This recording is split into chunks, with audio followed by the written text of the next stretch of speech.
नमस्कार दोस्तों, Baltu bench academy में आप सबका हार्दिक स्वागत है। आगामी परीक्षाओं के दृष्टिकोण से एक अन्य महत्वपूर्ण प्रश्न मैं आप लोगों के समक्ष रख रहा हूं कि संयुक्त राष्ट्र महासभा ने एंटोनियो गुतेरस जी को दूसरे कार्यकाल के लिए महासचिव चुन लिया है।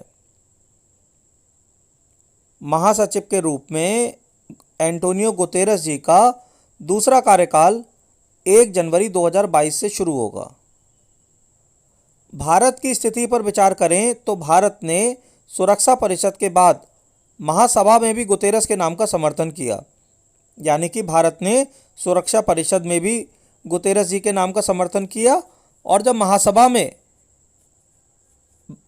बात आई तो महासभा में भी भारत ने गुतेरस जी के नाम का समर्थन किया। दूसरे, अगर गुतेरस जी के शपथ की बात करें तो संयुक्त राष्ट्र महासभा के 75वें सत्र के अध्यक्ष वोल्कन बोजाकिर ने गुतेरस के चुनाव की घोषणा की और घोषणा के बाद बोजाकिर ने गुतेरस को अगले कार्यकाल के लिए शपथ दिलाई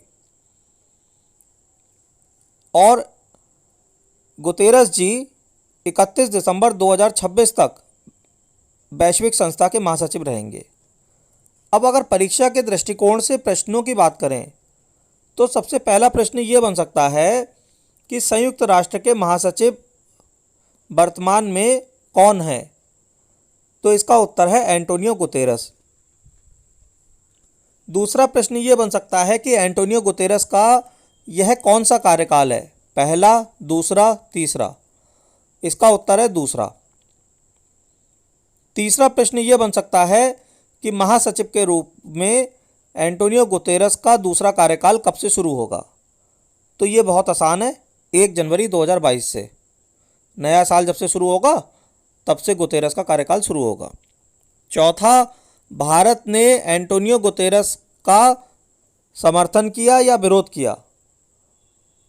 चुनाव में भारत ने सुरक्षा परिषद और महासभा में गुतेरस के नाम का समर्थन किया या विरोध किया, तो इस प्रश्न का उत्तर होगा समर्थन किया, सुरक्षा परिषद में भी और महासभा में भी।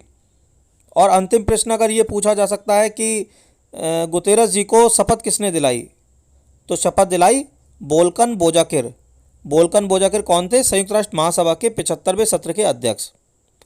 और एक प्रश्न और बन सकता है कि गुतेरस जी का कार्यकाल कब तक चलेगा, तो उनका कार्यकाल चलेगा 31 दिसंबर 2026, यानी कि देखिए शुरू होगा 1 जनवरी 2022 से और ख़त्म कब होगा? 31 दिसंबर 2026। 1 जनवरी से शुरू, 31 दिसंबर को ख़त्म। 5 साल का कार्यकाल है, तो 2022 से शुरू होकर 2026 तक चलेगा ये। ठीक है, तो मैं आशा करता हूँ कि आज का विषय आप सबको समझ में आ गया होगा। और अगर इस संदर्भ में कोई प्रश्न आगामी न्यायिक परीक्षाओं में या सिविल सेवाओं में पूछा जाता है तो आप सब लोग उसे ठीक कराएंगे। धन्यवाद।